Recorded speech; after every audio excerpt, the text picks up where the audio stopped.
Hello, everybody. I'm Zenith Warrior Princess, the cutest of ghost buns, and welcome back to the Disney Debate, where Kat McBerry, Doug McBerry, and myself discuss Disney films.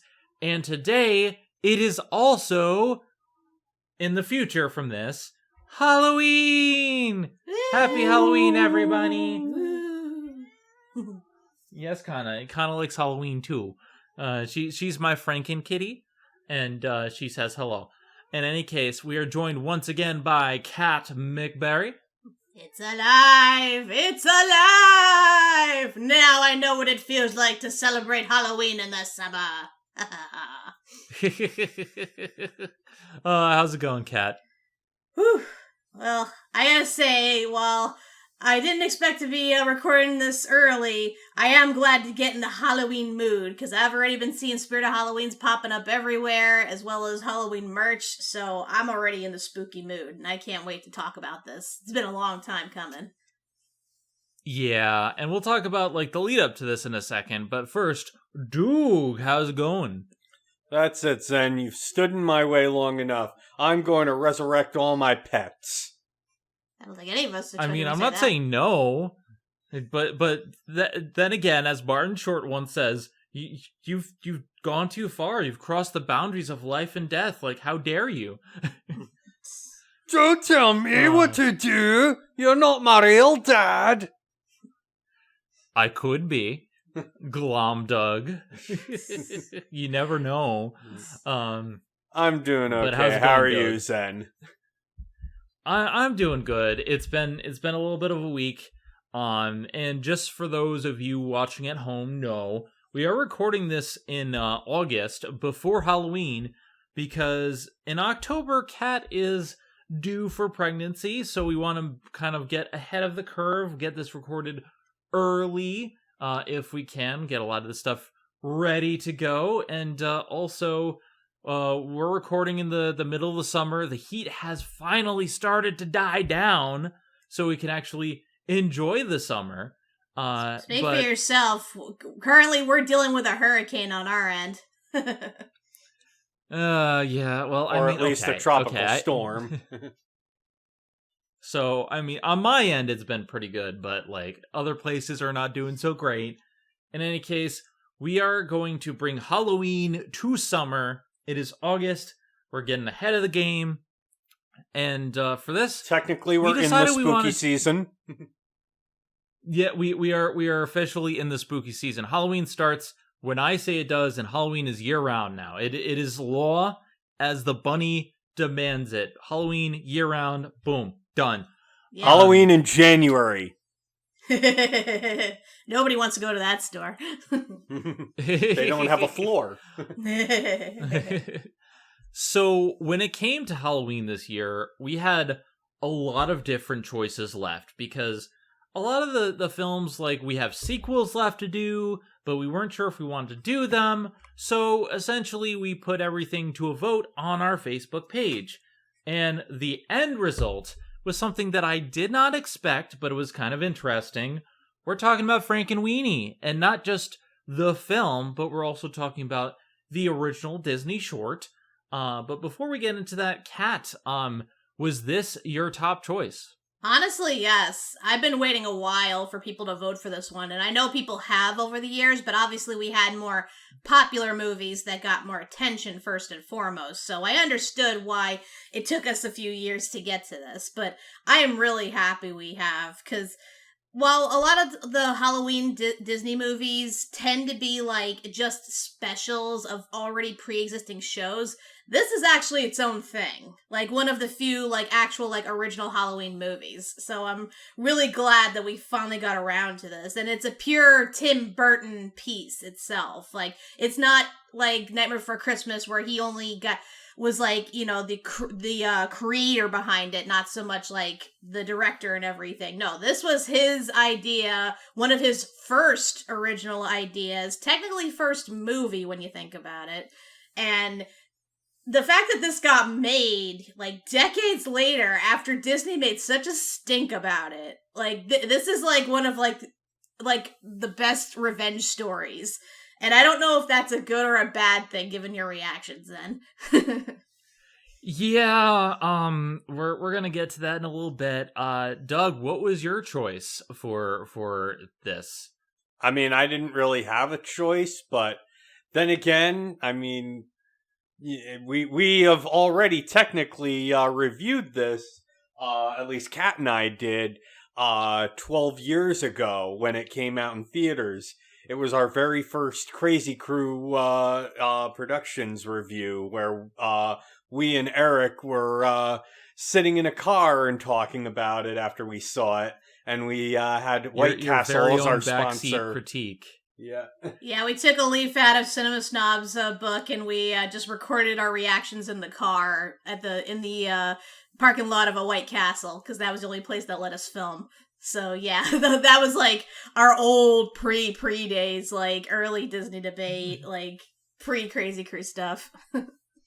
Yeah, back in the good old days, I was actually gunning for a couple different things. I wanted to talk about the Tower of Terror, because Tower of Terror is a movie that people don't talk about, and like I really wanted to dive into it. It's not perfect, but I think it's better than what we're going to talk about today in some respects.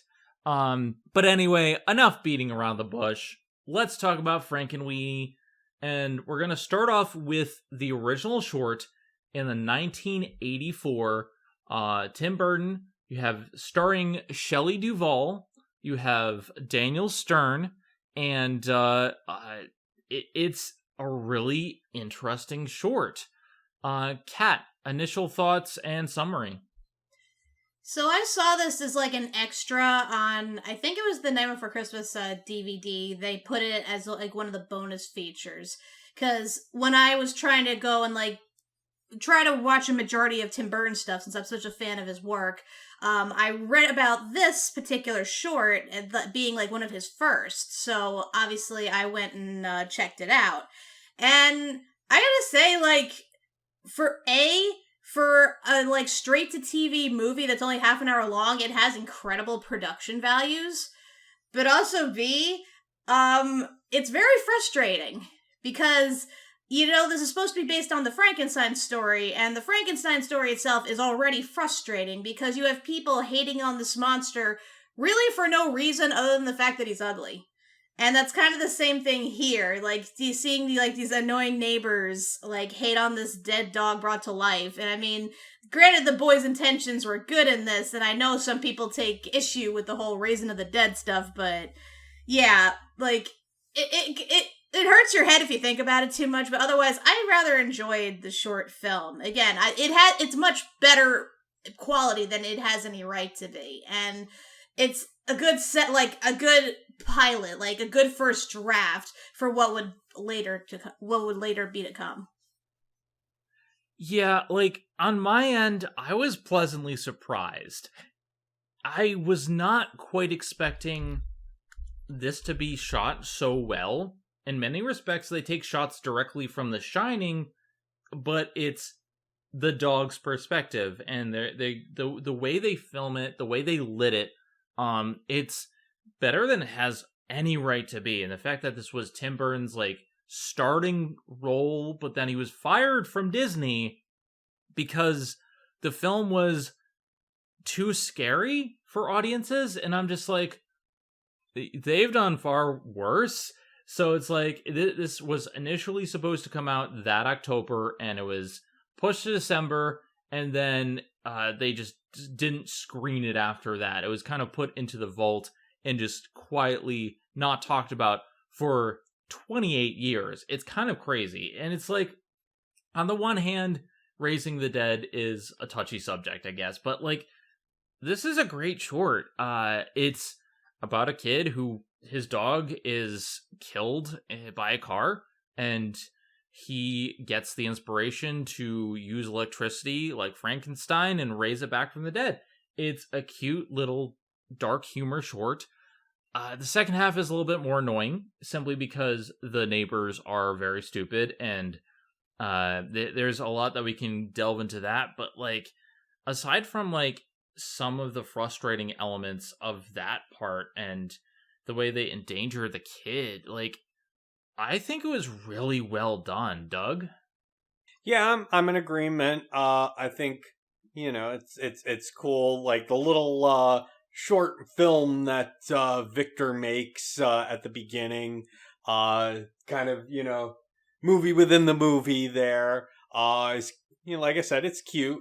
It kind of shows that he likes to tinker with things. Likes and how much he likes his dog. Obviously he's not very bright because he keeps rolling his ball further and further out and, till it gets in the street and that gets, his dog killed. There aren't, people in this aren't very smart. Case in point, the parents deciding to, have the whole neighborhood come into the house to, reintroduce them to, Sparky, and then they all are freaking stupid, like you said. And it's like, they're doing this inside, and it just basically scares the crap out of Sparky. They go out and chase him a la Frankenstein to this really... I'm like, I want to play in this freaking mini golf course because it's so Tim Burton-esque there. And we that's definitely how need a Tim Burton golf course at some point. But of course, that's how they get the windmill into it.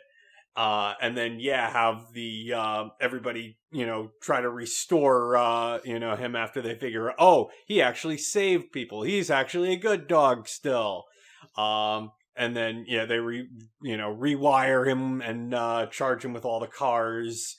And you see the bride of Frankenweenie, and that's it. Yeah, like, the second half has a lot of my frustrations. I think the first half is good. Daniel Stern, for those who don't know, Daniel Stern is Marv in Home Alone, which his expressions are perfect for this. Like, he downplays a lot of it, but it's his expressions that really sell it, and he's a pretty good father. The mother is a bit neglectful, but Shelley Duvall plays it really well, where she's not like the best person, but she does the best for her son, and I think that is really good. And the child, young Victor, great job, great acting, and I think it really pulled me into it with the way they do the scenes. Nothing's too extravagant or over the top. I think it's well done. But then the second half rolls in, and you have these neighbors jumping at shadows, and it's just like, there's this chronic liar, like, two of the old ladies are like chronically lying about like, oh, it was 6 foot tall and it tried to eat my baby, and like it's like, oh, I saw it. They have a lion, and I'm just like, what is wrong with your head? like, oh, I tried to eat my Ralphie. It tried to eat my Ralphie. I'm like, no, it didn't. It knocked you over. It's a dog. Like, they don't even know that the dog is a zombie for 95% of the short, and they're scared jumping at nothing. And I'm just like, why are you like this? And then they tell them about like the zombie, and they bring down the dog, and they see, oh my god, it's a dog, and they go ape shit. They're like, oh my god. They start screaming, they flip tables, they knock over the dip, they waste perfectly good dip. That is a crime against nature, more so than raising a dead dog. And then the worst part for me is like during the climax, they see that Victor goes into the windmill, but they set the windmill on fire. And it's just like, you're endangering a kid. You are horrible people. And so it's like, and then suddenly Bride of Frankendog. Like, I think overall this is a very enjoyable short, but you can definitely see that this is Tim Burton's first venture because it loses steam around halfway through, and they don't justify a lot of things, but I still greatly enjoy it, Kat.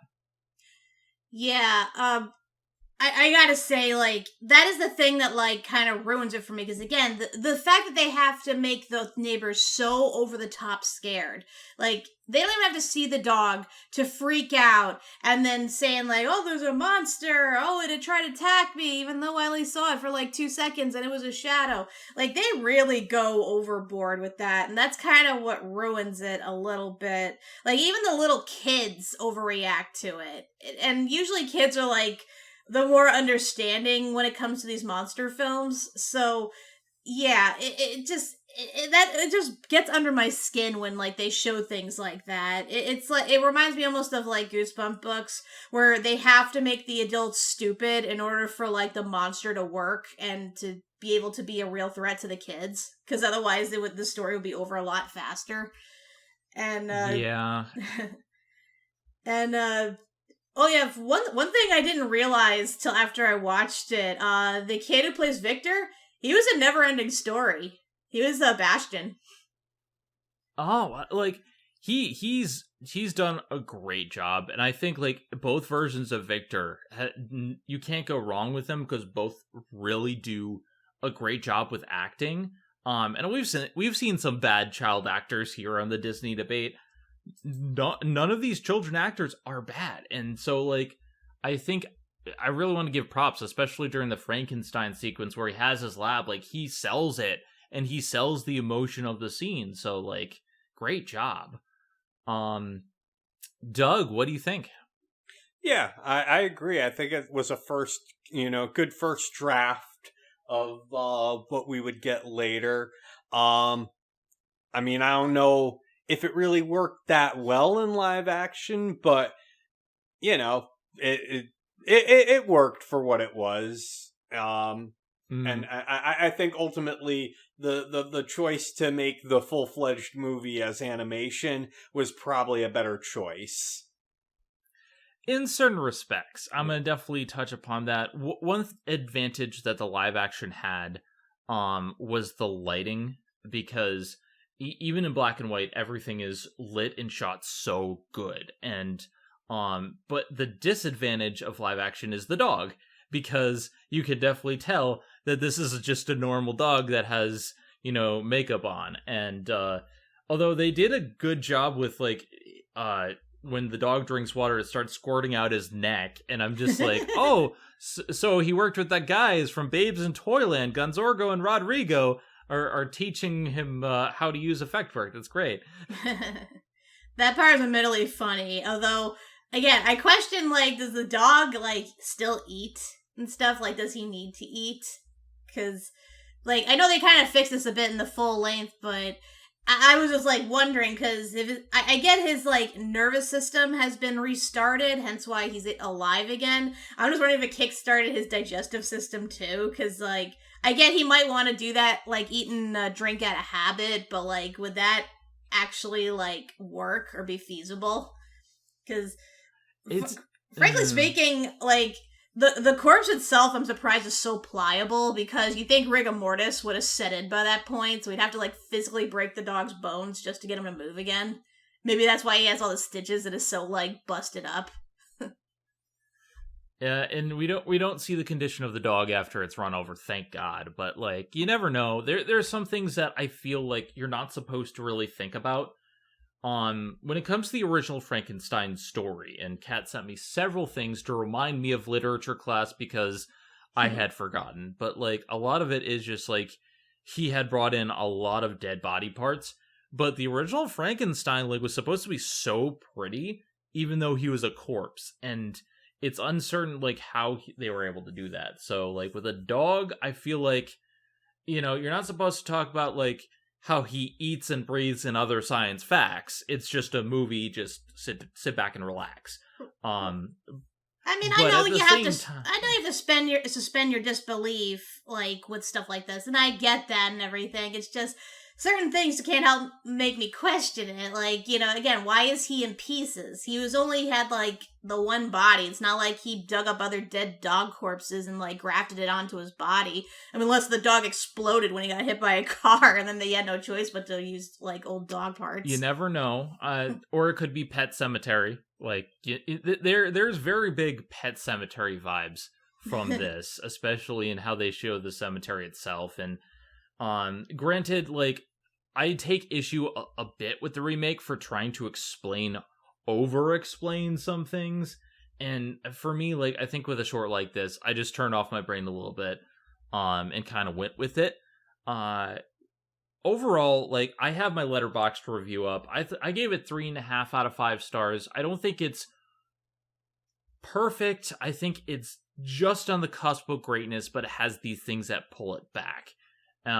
So I think it's enjoyable. I had fun with it, but I'm not going out of my way to see this film again. It's definitely an old school Disney short. Kat, what do you think? Yeah, like I said, it is a cute viewing, like, just to see where Tim Burton started, because before this, he was just, an animator for Disney. He worked on Fox the Hound, he worked on Black Cauldron, he did his own little, 7-minute short called Vincent, a dedication to Vincent Price. So it's nice to see, like, where his live-action stuff started, before became oversaturated with Michael Keaton and Johnny Depp and Helena Bonham Carter. So, yeah, I mean, I think it was a good start for him. Again, it even though it's supposed to take place in, like, real life and everything, you can see his style inserted in there. At least where, like, the shadows and, like, the grimness and the somewhat, like, I don't want to say goriness, but at least, like, macabre of, like, atmosphere of it comes from. And it's really the dark humor, the macabre nature, yeah. Yeah, and it's funny because, like, this movie, which you could argue would have been, like, his big step into, like, the movie world, got him fired from Disney, like, for being too scary. And, like, you watch that filmed by today's standards, and it is incredibly tame. Like, I could see maybe some young kids getting scared by it, but dear God, like, people were so easy to scare back in the 80s. Like, you look at, like, Which is weird, because the original Frankenstein is way worse. I know, and I mean, you look at, like, by this point, both, like, was it Nightmare on Elm Street and Friday the 13th had already come out, and granted, those are also kind of tame by today's standards, but those are way scarier than this, and it's like, heck, even Disney came out with scarier stuff that was even older. I mean, look at Pinocchio, look at Black Cauldron. Like, they already were making scary stuff, so the fact that they shafted him so bad, and then, but in hindsight, it probably was a good thing, because he was free to do his own stuff and to work for other companies, and sure enough, he got picked up to do Pee-wee's movie, and then he moved on to Batman, and then all these other big-name movies, and then suddenly Disney's like, oh, well, maybe we shouldn't have fired this guy. Hey, Tim, why don't you come back and bring some of your movie ideas with us? It's like, God damn it, I'm kind of surprised Disney. he said yes, but, like, it is funny, like, without this firing, we wouldn't have gotten some of the biggest stuff, but at the same time, I'm looking at this, I'm like, this shows promise. Why would you fire him? It's baffling to me, especially when you have so many other worse things. Hell, we reviewed Moon Pilot. I think that's scarier than this, to be perfectly honest, with all the earlobe eating. But Doug, your thoughts? Well, first off, in regards to him being cut up with, Sparky being cut up, it could be also that it's not from his death, but from his resurrection that, maybe, in order to get, like, the wires and things that, he had to be cut up and, had wires and things placed into him. So, there is that possibility. As far as, I agree with, it's been oversaturated, Tim Burton, with the Johnny Depp and Helena Bonham Carter. Not as much, wow, why am I drawing a blank on his name? Michael Keaton, because I don't think he's in as much. I mean, he's certainly in, like, Beetlejuice and, Batman. But other than that, he's not really focused on a lot. Plus, he's a delightful presence in every movie that he's in. So, well, yeah, obviously he moved on to other things, and it wasn't just Burton's one-trick pony or whatever, but I'm just saying, like, you look at his early works and you see the common theme with a lot of them. So the fact that this is like one of the few movies where like none of those characters show up it's kind of a miracle when you think about it. But I think there is also a bit of a fixation that Tim Burton has, because like with this and with Corpse Bride, he keeps making like the same character and naming them Victor, and they look alike. So I don't know. There's just some sort of fixation he has that I'm like, okay, enough already. He does like the macabre, and he has touched upon like death quite a lot, but it's interesting, and it's also kind of funny that, you know, Shelley Duvall from The Shining is starring in this. Like you was this before or after The Shining? I'm trying to think. 1980. So this was 4 years after The Shining, and they take quite inspiration from that. By the way, rest in peace, Shelley Duvall. But like it's kind of interesting how like they made this work. It's honestly, it's not a film that I'm going out of my way to see, but I can see like the roots of one of my favorite creators. I love Nightmare, and I can definitely see a lot of that kind of style when the kid is doing the Frankenstein sequence. I like it. I really do. Any final thoughts, Doug? Yeah, and we were talking about Daniel Stern earlier. Yeah, not only was he in Home Alone, he also was the narrator for The Wonder Years, and it makes me wish. Oh, really? Yeah, he was the older Kevin Arnold that did the voiceover in every episode. And yeah, like for that reason, honestly, I think it would have been better if it I don't know what was going on in his life at the time, but I kind of wish they had brought him back to reprise the role of the father in the animated one, because honestly, I think he's better than Martin Short. Mm-hmm. And actually, he's not the only Wonder Year alumni in this movie. Jason Hervey was there too. Played Wayne Arnold, his brother. So, so yeah, call it like a mini reunion, I guess. Mm. There's a lot of like strange connections here. Moving on to the actual Frankenweenie movie. So we talked about Home Alone actors. So Catherine O'Hara, the mother from Home Alone, is the mother in this version. And then you have Martin Short, who I went through the filmography. We haven't technically covered him before, except for Patch's London Adventure. He was the French artist, and I've determined that is Martin Short's only good role, because like every other thing he's been so annoying in. He was in the Santa Claus 3, and I hated him in that. I hated him in You Wish. I hate there's a lot of things that I just did not like him in. He was okay in We're Back, a Dinosaur Story. But like looking back, Martin Short, I only have either tolerated or been annoyed by him aside from that one role, which is weird. My sentiments exactly. So, I've been saying that for years. I don't know what it is about Martin Short, but he is so off-putting to me. And for the like 99% of things I've seen him in, I've hated him in. Like, at most, I'm indifferent, but most of the part, I just dislike him. I don't know if it's his voice, his mannerism, how he, like, says things. I can't stand the guy. And, like, he kind of gives us some more subdued performance in this, but even then, it's just, like, I'm like, why did you have to get Martin Short? You could have gotten anybody to do this role. Like, why did you need him? Yeah, it's kind of weird, and the young Victor in this version, for the animated version, is played by, let me just pull up the name. Charlie Tahan? Yeah, his only roles have been in, like, NCIS, Law and Order, crime dramas, live action stuff, so he hasn't really been in the animation game, but I think he does a great job acting.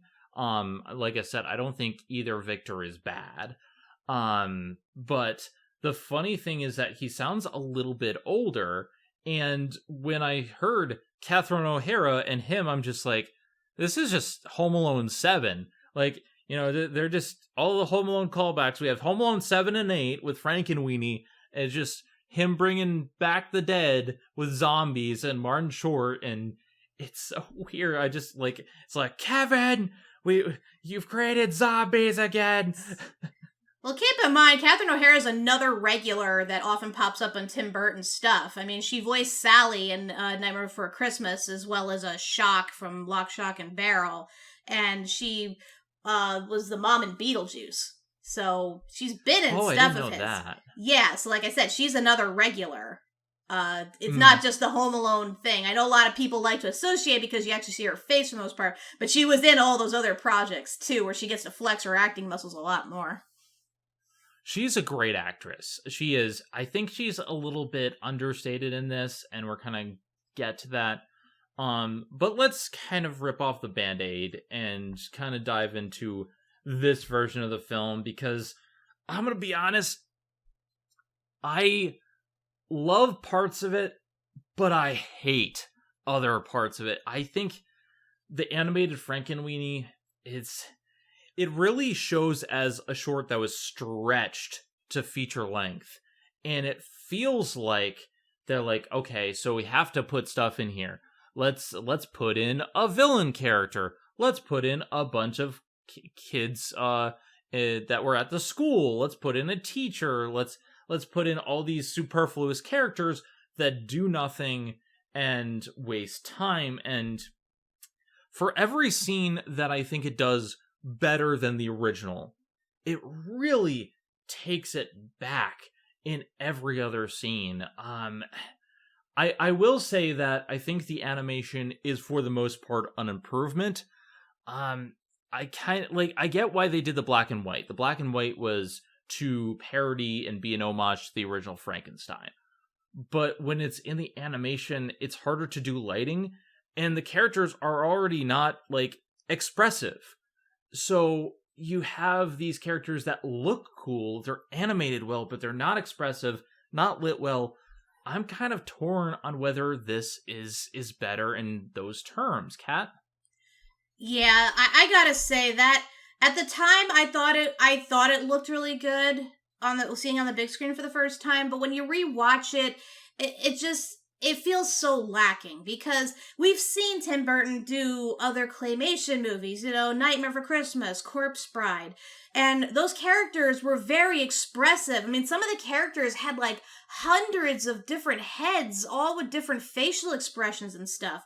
You look at the characters in this movie, they barely emote. They barely like change from like their default face. It's like you look at them in certain scenes and it's like, dude, why are you not more upset? Why are you not more scared or angry or whatever? It's like sometimes it looks convincing enough where it makes you feel something, but for the most part, like most of the characters don't, you know, move. They don't change from their default face. Like, I'm looking at the mother when she sees Sparky back from the dead for the first time, and she's like smiling as she's screaming, and I'm like, are you supposed to be scared? Really? Or I see, like, Kid Victor, like, getting upset or crying or something, and he still, like, has, like, a faint smile on his face. It's like, dude, look sad. Come on. And then that Igor kid never stops smiling, so he's, like, perpetually looking creepy. It just... He needs to be put on a list. Yes, big time. But that's my point, though, because you would think that by this point they would have perfected the art of claymation, you know, made them even more expressive, and they have great designs that are perfect for expression, but they don't utilize it, not even with the CGI. I mean, heck, the CGI itself isn't even that noticeable, like, maybe for, like, the lightning effects and, like, a few shots they couldn't be able to do, you know, through traditional claymation, but... Yeah, I just feel like this is a downgrade, sort of. Despite how it might look good on the outside, you look at the real techniques and schematics of it, it's definitely a downgrade. Yeah, it's a shame because this is during the downturn of Tim Burton. Like, I haven't seen Alice in Wonderland or Dark Shadows or like some of the later Burton films, but this is around the time where people started souring on Tim Burton. And like, I wouldn't say it's a bad film, but like when you look at the difference between the short and this, the biggest is like the passion in how things were shot is gone. The passion is gone in the expressions. Like you see subtle expressions in the live action film that you don't get and we know he's capable of. And granted, Sparky is the best animated part of the film. The film should have just been about Sparky. But aside from that, like you get all these characters who their designs are really good. When we first are introduced to the class of kids, I wanted to know more. But they're so creepy because they never change expression. And it's just like, I just don't want to be near them. I don't want them near me. Doug. I mean, yeah, I'm kind of with Kat. It's like when we first saw the movie in the theater 12 years ago, we really liked it a lot. But yeah, rewatching it, I don't remember being quite as fond, especially given we've seen a lot of Disney movies that have kind of basically done the same exact like tropes of the movie, and it's kind of worn thin. Yeah, I mean, I'm kind of with you on like the the figures, at least the face is not really emoting that much. I feel again that's kind of a Tim Burton issue. And it's been the case with a lot of the like Nightmare Before Christmas and Corpse Bride, where it's like you don't really see the faces change that much. Like you might see like Jack Skellington really be have a lot of emotive features, but none of the other characters so much. And again, like I said, it looks exactly like, some of the same character models reused, like the same exact face for Victor from Corpse Bride is, the same exact for Victor Frankenstein in Frankenweenie. So yeah, there's a lot of that. But yeah, the kids do kind of get a little grating. I don't think I'm quite as annoyed as by them as you guys were, but I can definitely see where you're coming from. And that's something that I'm gonna get into. Yeah, and fun fact, the design for Sparky is actually reused as well, believe it or not. So I had this pointed out to me because I never heard of this show before. So back in 1993, there was like a very short-lived cartoon show called Family Dog. And it was a collaboration between Tim Burton and Steven Spielberg. So you would think this would be a good thing because Spielberg at the time, he was doing Tiny Toons, he was doing Animaniacs, but this show only lasted 10 episodes and was panned so horribly.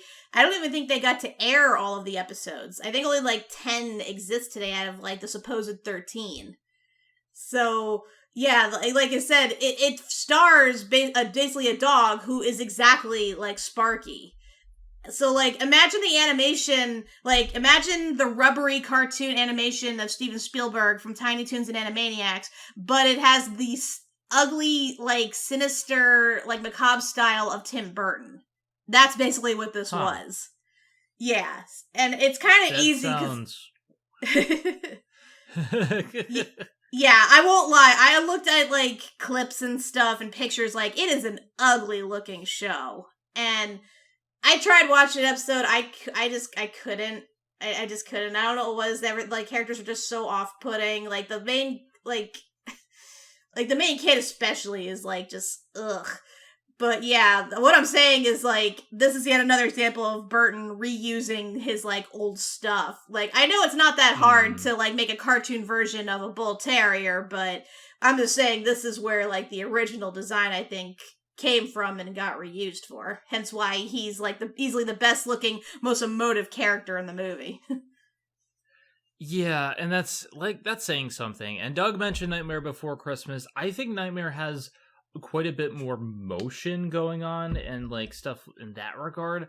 I just felt like more passion in that film than this. But speaking of passion, let's talk about what they added to bring this to feature length. The entirety of the film is set within the context of the short, and the short was 30 minutes. How do you stretch that out? Well, first of all, they add Burgermeister Meisterburger. No, well, technically not, but their next door neighbor from the live action short, but never really given a name. Instead, the next door neighbor is now this grumpy, bald man named Burgermeister, and he sounds like Burgermeister Meisterburger, except without the accent, so he's a descendant. I'm convinced. I'm pretty certain. I think that's where the direct inspiration for him came from, because, I mean, it's the same character when you think about it. He hates kids, he hates fun, he hates animals. He hates dogs. Yeah, exactly. So it's easy to see where that came from. Plus, technically, Burgermeister is German for mayor, and I believe he is actually mayor of this town, so it's fitting. He is the mayor of... The town is now named New Holland, Pennsylvania, and it's set in the 1950s, so we actually have kind of confirmation there. And so he's the small-minded mayor. He wants everything prim and proper. He hates dogs. He's the uncle, and he's... of this goth girl in town who's known as Elsa Van Helsing, which is very subtle, by the way. But yeah, he's her uncle. He's babysitting her while her parents are away. That's kind of a minor plot point. And they set him up to be a big threat, like a big thing. And I'm like, okay, the neighbor in the original short was there, but like they didn't do enough to really make him a presence. They can utilize him as Burgermeister, right? Kind of. Like, on the one hand, I do think Burgermeister like contributes the most out of the neighbors here, to where like he's the one seeing stuff that's going on. He's the one who's like, oh, this person's teaching our kids science, and it's leading to them jumping off the roof. This is bad. And like he's the one putting the most in, and he brings this big fair, the Dutch Day, and like he starts the angry mob. But they don't really like turn him into a villain, and that's my major problem. It's like a large portion of the film, the other kids are made into villains, and I feel that's really weird, and we're gonna get into them in a bit. But like, Kat, what do you think about Burgermeister Meisterburger? Yeah, I feel like he's almost a red herring in terms of the movie's villains. I guess, again, to like make it a surprise when the kids are the ones to actually cause all the problems.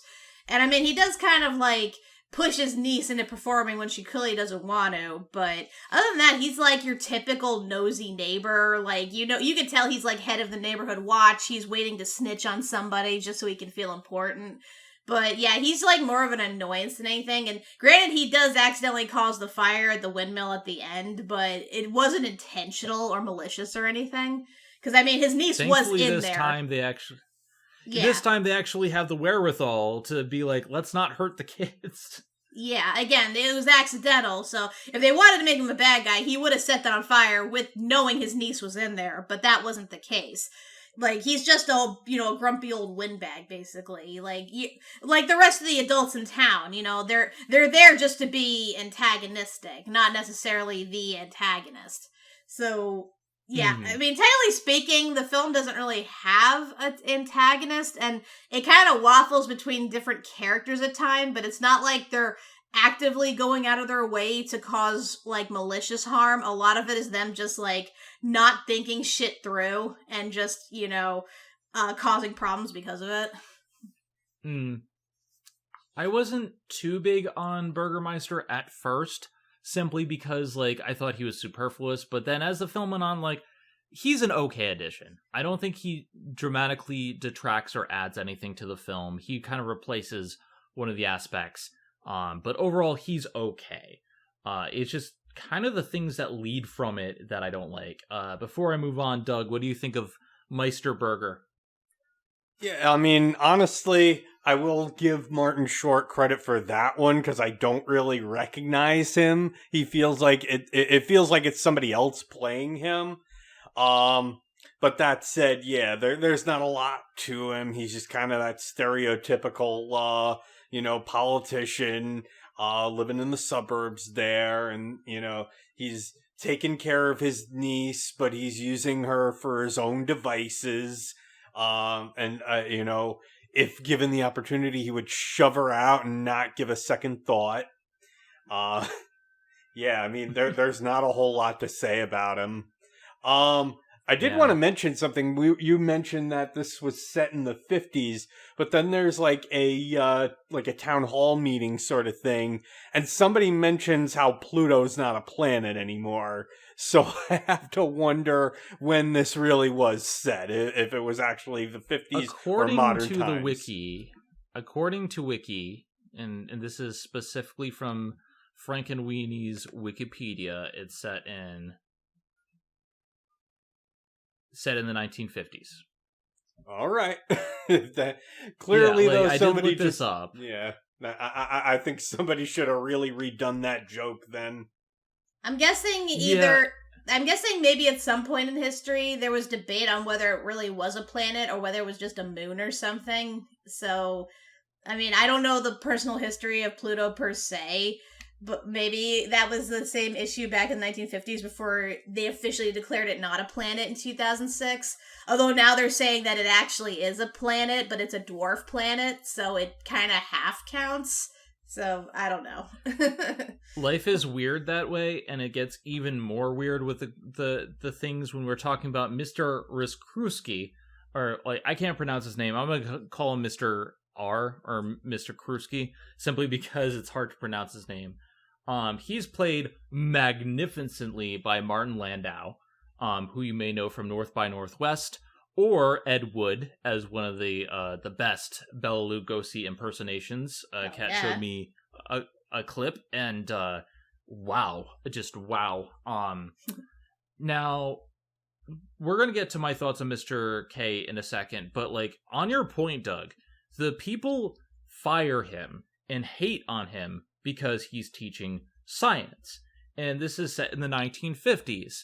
And I'm just thinking, like, okay, wasn't this during the time of, like, the Industrial Revolution? They're supposed to be, like, HOA-type people. They have blenders, they have technology. Shouldn't they like science? Especially after the atomic bomb, like, was one of the things that helped us win World War II. It's just kind of an odd thing to be against for them, even though they are small-minded, and I get it, but they're just like, oh no, we can't have this. Doug? Yeah, that's basically it. It's like, nothing's really changed. It's like, just the small-minded people, if it's not phys ed or anything, they don't understand it, and they get up in arms. Just, I should mention, though, like, New Holland, Pennsylvania, I'm pretty certain is near Amish country, and you know how the Amish are about technology? So, maybe it was, like, partially influenced, and maybe it was, like, growing from the, like, original Amish people, so that's why they're slow to learn and accept technology.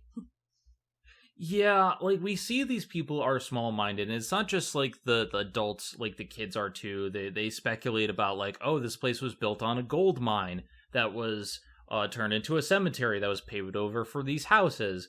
So it's kind of like a poltergeist reference there. And, like, a lot of them are small-minded, and they have different ideas on how things function. So maybe that's part of it. Maybe they're just in a very rural area. Now I'm just thinking of the Simpson joke. It's like, when you sold me this house, you didn't tell me it was buried on an ancient Indian burial ground. No. Well, that's not my recollection. All right, fine. He said he mentioned it 7 or 8 times. And to be fair, like, some of the stuff with the kids initially bringing that up was pretty funny. It's like, no, I think it's the windmill that's causing this. Well, it's always lightning out, so it's clearly the work of ghosts. So that's funny. But like we're introduced to Mr. Krusky, and I love him. He is like over the top, Bela Lugosi. Like he's just like, okay, we're gonna teach you electronics and science, and he's so passionate, and I love him. I really do. I think he's the best part of the film. He's the one with the wherewithal to stand up to the PTA and be like, you know what your problem is? You're ignorant. You're ignorant. And like I'm just trying to fill their heads with knowledge, and it's like you don't understand it, and it's great, but they still fire him. And my biggest problem is that he never comes back. He's barely in the film, and he should be in more because he's the better mentor figure to to Victor. He's the one with the best writing. He's the best acted. It's just like he's fired and left with no reason, and like we don't really get a chance to feel sorry for it. It's never brought back to again. It's never resolved. And it's like, if they're going to add this subplot into the film, there needs to be a resolution, and it's a catalyst for things to come, but it's never resolved with him coming back. And I'm reminded of Dead Poets Society with Robin Williams, a film where he teaches kids to think outside the box in a preparatory school and to learn, and he gets in trouble and he's fired. But that's near the end of the film. And it's just like, I feel like this sometimes feels like two different films at once, because it wants to be this monster creature feature. But they noticed that there was a teacher in the short. And they're like, okay, we can give him a bigger role and have him fired and replaced by a gym teacher. And it's like, yeah, but you didn't resolve it. Doug? Yeah. That's pretty much it. It's like he's just kind of there to spout some conventional wisdom, and then he's like all about, he gets fired, and then he's like, well, sometimes, the science just doesn't come from the mind, it also comes from the heart. And so, if you did the experiment twice and it worked the first time, but you didn't work the second time, well, maybe that's because your heart wasn't in it the second time. It's like, it's kind of BS. Of a metaphor for this film. Yeah. So kind the of secret BS. ingredient is love. Who's been screwing with this thing? Yeah. Like I said, it's kind of BS given like the other, kids doing their experiments and succeeding a little too well. And I don't think in all the cases love was involved, but yeah, I feel like there's weird. It's a big plot hole. And yeah, it's like I enjoy the Martin Landau's portrayal of him. But yeah, he's kind of just there. Mm. And Kat really pointed this out, and I think this is a big problem with the film. Is like, well, Mr. Krusky is great. The wisdom he spouts is great. It kind of goes against the theme of the film, because like it's supposed to be, science comes from the heart, and yet this is supposed to be teaching kids actual science and not magic, which is what actually happens. Kat?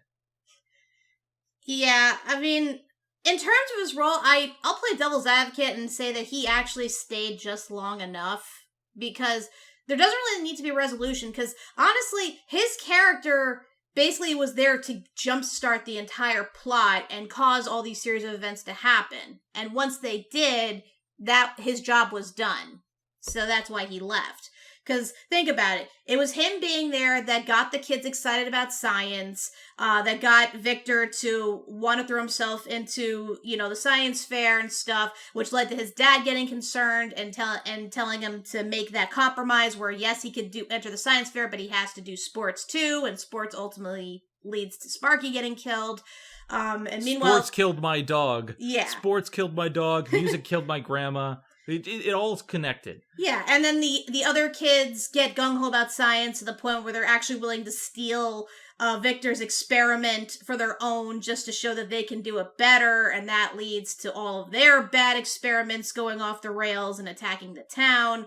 And then the last bit he does before he leaves is he tells Victor the secret behind science is that it's neither good or evil, it's what you do with it. And that's what leads to his experiment succeeding, whereas he didn't get a chance to impart that on the other kids, and that's why their experiments all are basically pure evil. So yeah. I think he was in the movie just enough to do what he had to do. I think, it sucks, yes, he was fired for basically no reason. When you see what he kickstarted, I think that was enough for him to just be there. But he had some of the most quotable lines. I love the message that he imparts, the stuff that you talked about. But yeah, the whole thing about the love thing, because yeah, again, I don't understand how the science works in this town, because okay, yes, I can buy that shooting enough electricity into the corpse of a dead dog could theoretically jumpstart its nervous system and bring it back to life. That I can buy. But having the lightning strike a dead fish, turn it invisible, and eventually cause it to vanish, how does that work? And why is, not having love for the fish the big variable of why that happens? And it's the same thing with the other animals. How does lightning turn tiny little sea monkeys into these giant gremlin type things that somehow become allergic to salt water, even though their sea monkeys are from the sea? How does it turn this dead turtle into a giant Gamera-like creature? How does it basically mutate and morph this cat and bat into this hybrid creature? None of this makes sense. It's wait, none of this makes sense, and yet it's working. I know. It's are you sure this town isn't buried on top of a toxic waste land or something? I keep getting Toxic Avenger vibes or something, where they're gonna dig up the ground and it's gonna be glowing green ooze or something, because that's the only explanation for why these all go so wrong as they did. And it's they say, oh, because they didn't love the experiments. Well, clearly half these kids were digging up their dead pets. They had love for those pets, so why exactly did they go so wrong? And I feel there's so much missing from this context. There's a lot missing, and I feel the problem is, when it comes to the original short, I was able to suspend my disbelief on how it worked, because it worked with the original Frankenstein. Electricity, bring him back to life. Not in the original novel, by the way. They never gave away the secret in the novel. But, electricity was the catalyst. Well, this is a real experiment, though, because this is how the whole study of the nervous system came about, was somebody basically zapping a dead animal and watching as its nerves and muscles contract from the electric shock. That's what made the person who discovered it actually study the human nervous system and animal nervous system. So this was a real experiment, and I know it probably won't work to the degree that it does in this movie, but, it is based off real science, so at least you can, believe it to a degree. You can get that. So, I suspend my disbelief enough for the original short, but then when we get to this, it's I throw up my hands, because in trying to explain even further, they pulled shit out of their ass. Quite literally, in fact. And we'll get to that. But we have all these strange creatures, and there's no explanation. It's if it had been built on an ancient burial ground, if it had been toxic waste, I would have bought it. But this does not make any sense. It's all just mentioned in passing. So it's they give three different explanations at the beginning. It's oh, it's on top of an abandoned gold mine. Oh, it's on top of a cemetery. Oh, it's because it's so attracted to lightning more than any other place. It's dude, pick a reason and stick with it. At least try to have it make sense rather than throwing a bunch of random ideas together. Doug. So, I mean, yeah, I already kind of talked about how, I feel the science is kind of BS, and especially the teacher's, explanation of it leaves a giant gaping plot hole as to how it works with, love being involved in it. I really think, there's a lot of BS about it. One might argue, how there's all the the constant storms in New Holland, based on, I guess the atmosphere of everything. So maybe there's a lot of ionic energy, and maybe, you could argue that maybe in some cases there was too much or too little at the time when it happened. I don't know. I'm not a science major. But yeah. Only Spider-Man, only a science major can understand this. Of course. Don't you know anything about science? But moving on, I want to talk about the kids, because the kids lead to my biggest problem, and then we'll talk about some good things, but like, the kids are my biggest problem with this movie. We tried to go for an ensemble cast, and they bring in a lot of stereotypes, like the Goonies. And I think what worked about the Goonies is that they were so well acted and so expressive that, while there are problems there, I still enjoyed the film. But with here, they lean too much into these one-note caricatures that I feel like some of them are racist. And Kat pointed out to me, and I know this is part of it is my lack of horror film knowledge. A lot of these are references to horror films.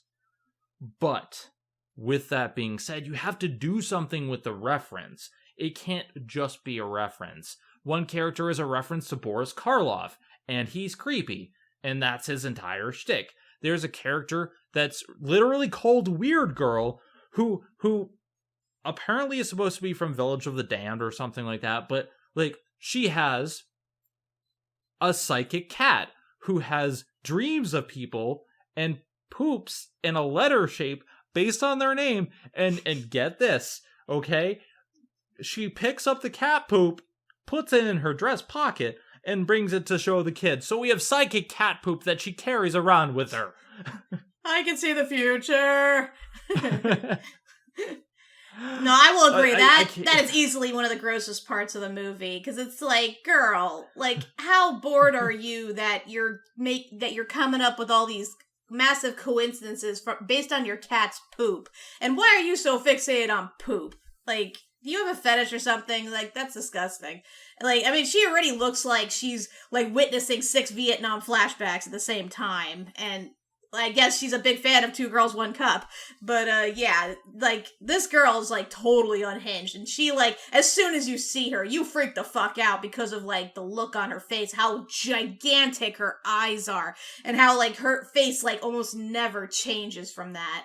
And the weird thing is, like, her name is just Weird Girl. Like, no one ever calls her by a name. She's just Weird Girl, even in the credits. So it's like, she's just there just to be a prophetic omen and eventually, like, create the final boss. That's all she's there for. And to look creepy. Yeah, and it's like, she sounds creepy, she looks creepy, I get it, like, maybe she's a red herring, but, like, when we got to psychic cat poop, like, I legit had to stop. I had to reset my brain, because I'm gonna be honest with you guys, I've seen some shit. I've seen some shit in this podcast. I've seen some shit in these Disney movies, but I've never seen shit like this. In a Disney movie, they really pulled it out of their ass. They made a stinker with this one. But like, legit, like, my brain broke for a second, and I had to stop, and I'm like, this is the new low for me. Like, not like the film as a whole, but that point of the film was the worst I've ever seen in any Disney film, where I was just like, what the hell am I watching? And it's like, the rest of the kids aren't as bad, but like, you have the obese kid who's literally there just to be, get it, he's the fat kid, which let's body shame, apparently. Like, okay. And then there's the Japanese kid, Toshiaki, who speaks in broken English. He's very competitive with the other creepy guy based on Boris Karloff, and he summons Godzilla. That is kind of racist, I'm not gonna lie. Technically Gamera, but, you know, it's a basically giant movie monster. Very kaiju. That genre. Yeah, very kaiju. Run! It's Godzilla! Well, actually, due to copyright reasons, it's not. But we should run like it is. But it's not. I mean, I can see how he would be seen as racist because, you know, a lot of like points you mentioned, yes, they can be construed as racist. And let's face it, Tim Burton is not exactly the most inclusionary director. Like, he's outwardly said that he doesn't often cast black people because they go against his aesthetic. So I would buy the to a degree, yes, he probably like knowingly did this with the stereotypes because of that reason. But at the same time, though, at least he's including an acknowledgement to the Japanese monster genre, because they are a big part of the horror genre. So it's like either they're there or they're not. So it's like, I do like that they showcase, like, in the short film, which is much better this time around. Like, they show Rodan, and they show Gamera, and, like, they show a lot of the different types of horror monsters. And I'm like, I'm not begrudging the inclusion of horror figures, because I like that there's nods to a bunch of stuff, but, like, the way they utilize these horror figures is the problem. It's like, you have a kid who's Edward E. Gore, or Edgar E. Gore, and they don't do anything with it except he's super awkward and super creepy, and he should be on a list. I mean, to be fair, he is the reason why the other kids find out about the experiment, and, you know, it kind of kickstarts that whole thing with the climax, so it's not like he's not there for no reason. Like, at the same time, though, it felt weird to me, because you expect him, being the Igor type character, to be like the best friend and assistant to Victor. Because, you know, that's how most people know him. But instead, he ends up being this sort of antagonist character. It's like, oh, you're going to help me with this experiment, or I'm going to rat on you to your parents about it. So he basically is blackmailing him. And then he's trying to show off to the other kids, even though Victor expressly told him not to. And then he vanishes a poor fish into thin air somehow. And then he just takes it a step further by doing the same with a dead rat and basically turning into a werewolf monster. It's like this kid is just there to cause mayhem. He causes all this mayhem, and then he breaks into Victor's house with the rest of the kids, and they figure out how to do it, and all four of them summon creatures. And not only is Igor a villain, but everyone aside from the pudgy kid is a villain, because they're laughing maniacally. And, like, Boris Karloff I get, but, like, you have Toshiaki, he's laughing maniacally as Godzilla is destroying stuff, and, like, they keep painting some of these characters who are one-note semi-characters, semi-monster film homages, and they turn them into villains, but then not. And it's like, I have a major problem with the portrayal of these characters.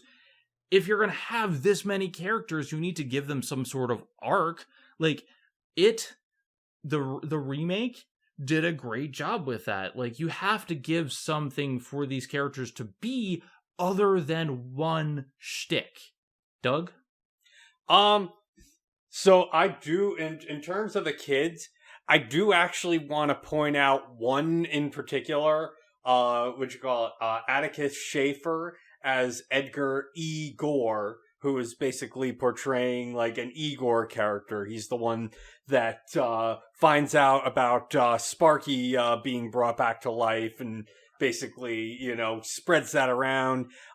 He takes the fish that gets revived and turns invisible. I want to say, I think Atticus Schaefer, out of everybody in the film, out of the whole cast, is clearly having the most fun, because you can really hear it in his voice, how he's, you know, just kind of chewing up the scenery a bit there with it and really getting into the character.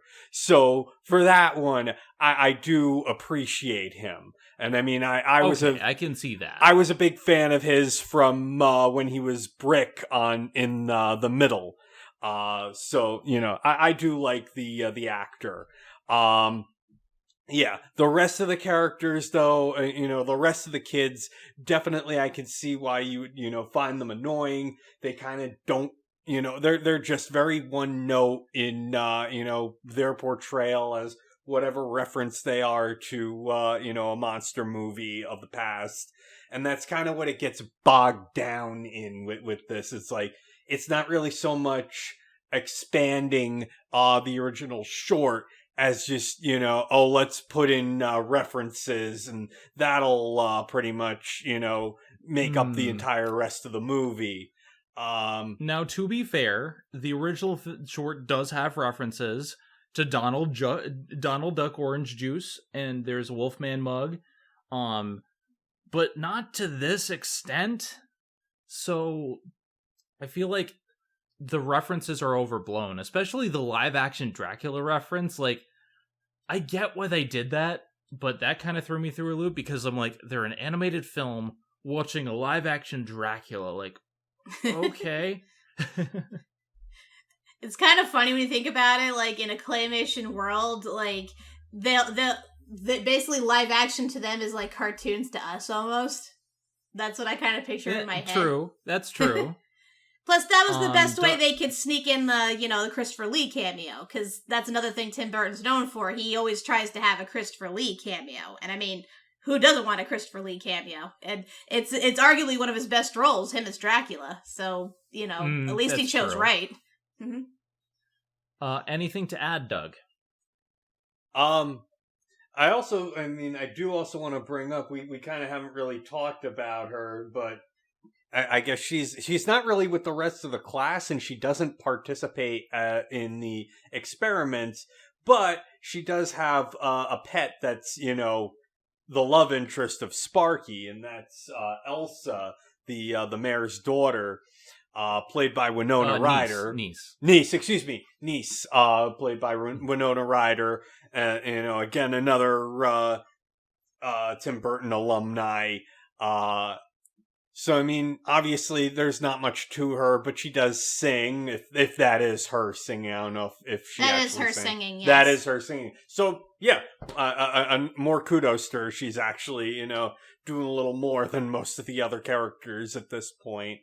So, yeah, I mean, she kind of has a little more going. You kind of have a little more vested in her than any of the other characters, given, the potential love interest. I gotta disagree with that. I honestly thought Elsa was like the most boring character out of all the kids. Because at least they have like interesting looks and shticks, and they're actually participating in the plot and everything. She kind of just is there and stands off to the side to the very end, and even then they kind of make her into a damsel in distress because Victor ultimately has to save her and her dog from like the cat creature. And like, if you're gonna name someone after Van Helsing, then have them actively fighting the monsters. Like, why would you just throw that in there just as a reference? And technically that's a double reference because, Van Helsing is from Dracula, but Elsa was the name of the love interest in Bride of Frankenstein. So, yeah, she's representing two halves there, and she's doing, I guess, the love interest part well, but the Van Helsing, it's like, what's the point? She doesn't fight anybody. She's not badass. She's just there. Like, she only has, like, one good line, too, which is, like, when she's being forced to perform by her uncle, and she's commenting on how dangerous the candles on her hat are, and he's like saying, looks like death out there, and she's like, I welcome death. Like, that's the only good moment she has. I mean, she kind of basically is playing Lydia from Beetlejuice, but not as memorable and not as emotive. Like, honestly, she whispers most of the time, so it's really hard to hear her. Yeah, and it's a problem when she's talking to Burgermeister, because, like, half the time his grunting whispers are, like, really hard to hear, too. I am half and half on Elsa. I see the Lydia vibe.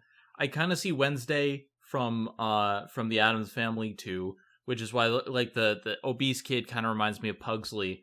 And it's like, there's just a lot of weird references here, and they couldn't pick a lane with her. I like that they introduce the dog of Frankenstein, like the bride dog of Frankenstein here much earlier than the short. There's a lot of like great building, but they don't do anything with Elsa. And aside from like a song that I really don't like, I'm sorry, it was bad. It was just like I could have taken her or leave her. She's not that great. I didn't like the parents in this version either. And that's the problem. Like, you have all these things that I don't like, and the parents in the original short were great. They were a little bit accepting to a fault, but like they at least did a good job. The mother in this version is way too neglectful, and I think it's kind of a waste of Catherine O'Hara because she does a good job, but she sounds a little bit bored. And then Martin Short as the father is the worst father ever, and they make his role so much larger to the point where he causes the death of the dog, and he's an awful human being who makes people sacrifice their dreams without making them realize they are sacrificing their dreams. I hate him. I mean, to be fair, at least he stands up for the teacher during the PTA meeting, even if he doesn't fully make a good case for him. So I guess he sort of learns, but yeah, I still think he is an awful character and a downgrade from the original. But Catherine O'Hara, I think, is fitting, playing a neglectful mother. I mean, she's definitely done that before. Victor, Kevin. I love how she's just vacuuming and she hears a dog. She's like, it's nothing. She definitely has the acting chops to pull this off. And I think she does a decent enough job, but like the character is just not written as well as the original Short. And then Martin Short does such a bad job at trying to make serious scenes because every time he says something serious, it sounds like he's saying it comedic. And it's just like, well, you know that like bringing back the dead is a little unsettling. You're crossing the boundary of life and death, and it's supposed to be serious, but he makes it sound funny, and I don't. Doug. Yeah, I agree. It kind of sounds very phoned in. Again, like I said, I think I would have preferred if they could have gotten Daniel Stern back and had him do it. Yeah, and I feel like in the original Short, it's Victor's own, stupidity, not, realizing that he shouldn't have been throwing the ball out into the street. But then in this one, it's like there's like no reason for, the father to be on Victor about playing baseball, and yet he makes a big stink about it just at that one point. And then, like, Sparky dies, and it never gets brought up again. I don't think you ever see baseball happen at all in the rest of the movie. Nope. Well, after that trauma, why would he want to play baseball again? But, yeah, like I said, it's just kind of... It feels very forced, like they couldn't think of some better idea than to all out of nowhere have the father just be like, oh, I want you to take up sports. I want you to be active. It's like, forget the fact that, Victor's very much into like making movies and, doing science. It's like, hey, sometimes just accept your kid the way they are. Why are you trying to change the fact things? that he keeps saying, oh, my kid is strange. And I'm like, have you seen the psychic cat poop? It's a very strange town. But at least they play sports, so that's, I guess, makes them normal in his eyes. I'm normal! Martin Short was miscast in this, and it was just bad. Kat, you were going to say something beforehand. Do you have anything to add before we move on? I did want to say how appropriate it is that they named the girl's dog Persephone. Because I don't know if you know mythology. Persephone was the Greek goddess of spring, but she was also queen of the underworld because she was the wife of Hades, who is, the god of the underworld. So the fact that she's a love interest to a dead character, makes all the sense. All right, so I'm going to move on to the good, because I think the final act actually brings it back to something fantastic. Like, there are parts of this film that I really do like, and how they're acted, how they're presented, and the climax is just nonstop monster movie love. So when they bring all these dead animals to life, it's just nonstop monster references. You have Godzilla, you have the creature from the Black Lagoon represented by sea monkeys, you have this vampire bat cat, which is kind of like a werewolf and vampire hybrid, and like there's all these cool things. You have this giant rat, which is kind of like a werewolf. Like, all this stuff, fantastic. some of it doesn't make sense, but it's so fun to see him actually battle stuff. They do waste all the beer, and I was screaming at the screen like, you're wasting perfectly good beer.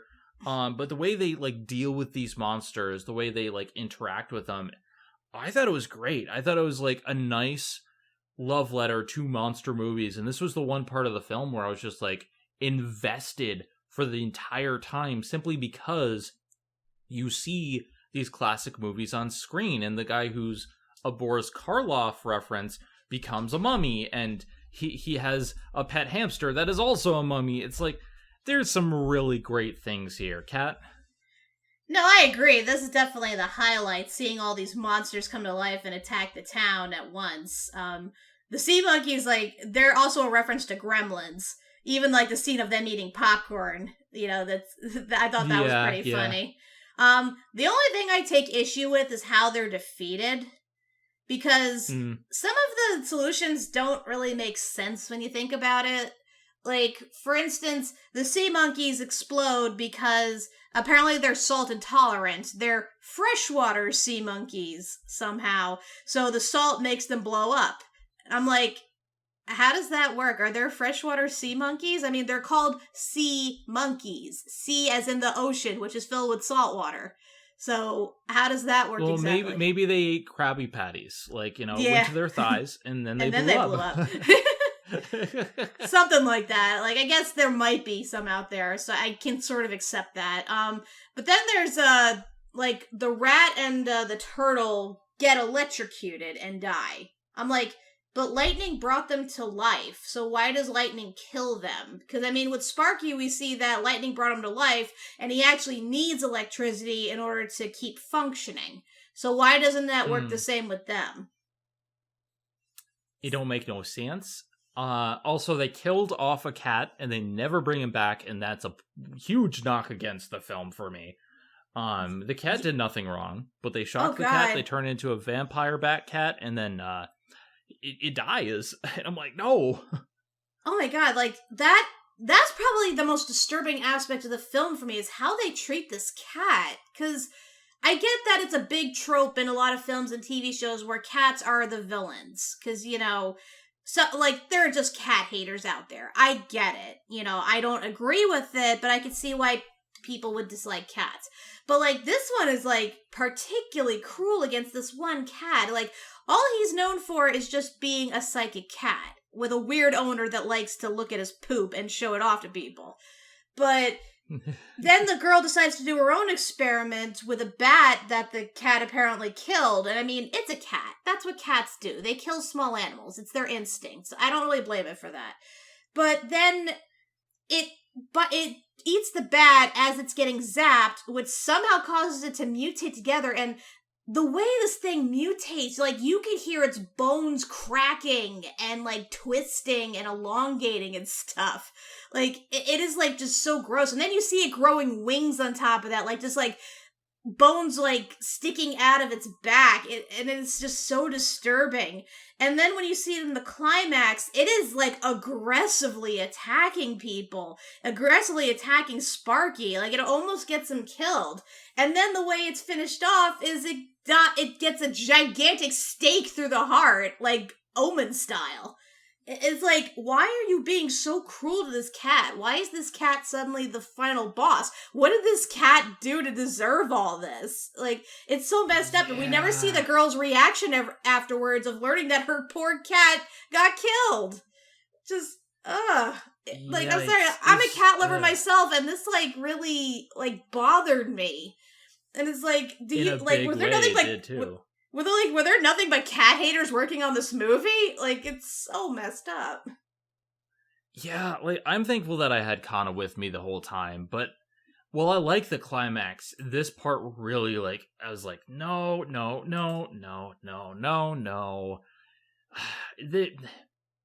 There's just so many issues that I take, especially with, like, it feels mean-spirited. There's macabre narrative, and then there's what they do with this cat, and it feels mean-spirited. Doug?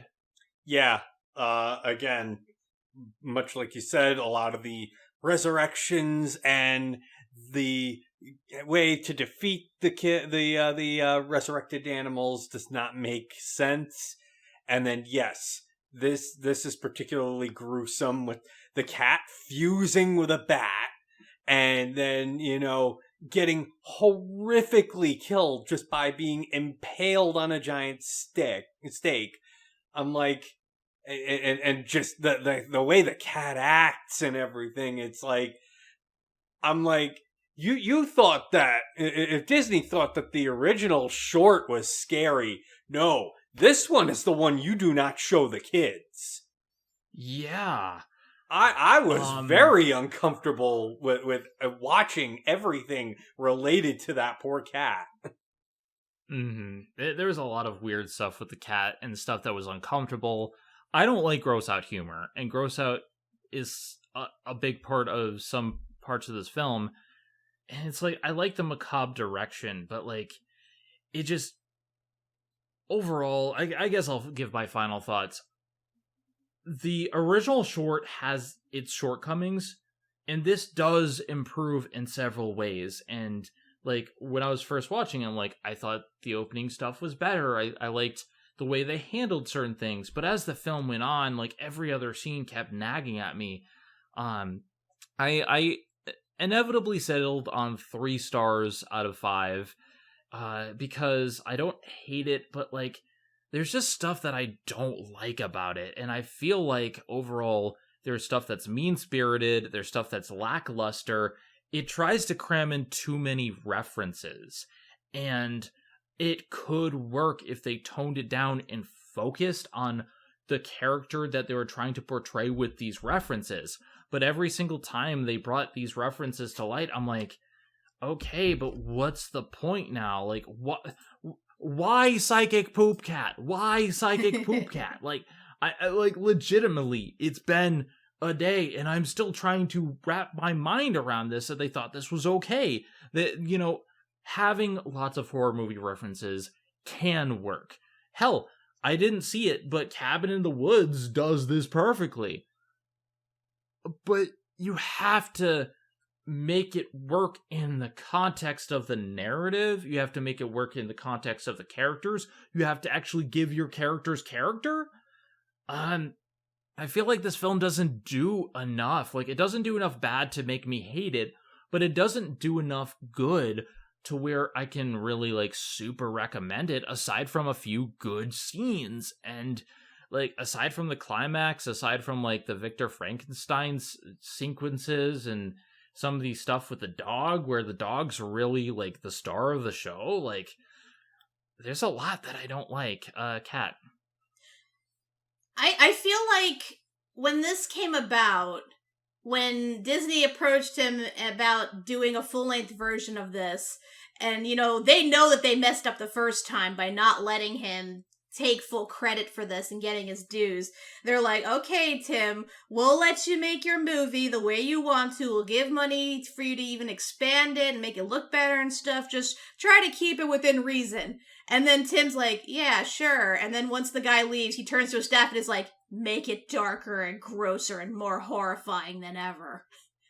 I feel like that's his mindset going into this. Because honestly, like I said, the original short, by today's standards, is so tame. Like, you can see it's scaring little kids, but it's nothing egregious. Whereas with this, like, oh god, I found myself gagging a lot. Like, especially the scene where the dog sucks on the baby's pacifier after it falls on the ground, and the mom sticks the pacifier back in his mouth. That was like, I almost vomited at that point, because that was easily the grossest moment for me, more than the cat poop. But yeah, you can tell that, like, Tim went all holes, no bar here, because he just, he wanted to make it as extreme as he possibly could within the rating system. And I mean, to a degree, it works, because it appeals to more modern audiences, to an older demographic. And I mean, the references themselves, I mean, at least it's classic monsters. It's not like modern monsters. Like, there's no girl in the well or puppet or something like that. It's all like classic movie stuff. So at least it appeals to the older crowd. And it definitely has a style about it. I mean, I do like it was in black and white, even if it doesn't work as well as the original in terms of lighting and camera directions and stuff. But I don't know, like, it's weird, because, like, I loved it so much when it first came out, because I'm like, oh, this is such an improvement on the original, and there's so many references, but as time goes on, you see more of the flaws, and then you realize more of, like, the outdated humor, and like, the copious amount of pointless references, and, again, like, the random cruelty to animals, that really gets under my skin, and then the really big gross-out moments. It's like, you know, I could see at least he was exercising his creative muscles. At least he was making, like, uniquely designed characters, but at the same time, I felt he could have done a little better. And so, it's like, don't get me wrong, I still love this film. I will still watch it every Halloween for certain, but yeah, if you don't warn certain people about some of the stuff in it, yeah, I imagine they have your reactions then. They'll just be talking about psychic cat poop for yeah, that was my fault. I didn't realize this was your first time watching it. I should have warned you about certain things, and I apologize. So, it's okay. It's okay, but I wasn't prepared for cruelty to animals and psychic cat poop, and I'm still reeling for both of those. And also, one of the things that I don't know why it grossed me out so much, like, they did the water bit, and that was fine, and I think they did it better in this version, but then they had him eat a fly, and then the fly came out through his neck hole, and I'm like, ugh. That was, like, no, for me, it's like, there's so many things that I'm just like, I can't handle that. So, it's not your fault for not warning me. I'm just gonna be thinking about psychic cat poop for a while, because what the fuck? Doug. Yeah, I'm like, I can't get behind them. Just like, for starters, it's already a gross thing, but then it's like, the cat, you know, poops in the shape of a letter, and it's, you know, supposed to represent that it had a dream about this person, and it's like, you got all that from a letter? What if, you know, it was by another person that had the same, a name beginning with the same letter? It's like, I know ultimately, you know, they have some sort of big thing happen to them, but how do you know the difference? You're kind of going by coincidence there, and it's gross. Yeah, and it's gross. It's gross. One thing I did want to, like, so when we first watched this, first off, this is back in, you know, when they were putting out all the movies in 3D gimmick. 3D. Yeah, so it's like, you can see a lot of that, you know, in there, where there, you know, the obvious 3D moments. It's like the cat in the graveyard that just pops up. It's like, yeah, it's in 3D. So yeah, that was kind of something it had against it. And then, like I said, when we watched it and did our review, we were kind of comparing it to the ending of the previous year, the Muppets, you know, reboot, and how it, you know, ended with, like, they fail, and then at, like, the very end, it winds up being undone because, you know, the guy winds up hitting his head and getting brain damage, and he winds up donating money to save the theater in the end. So, woohoo, a happy ending.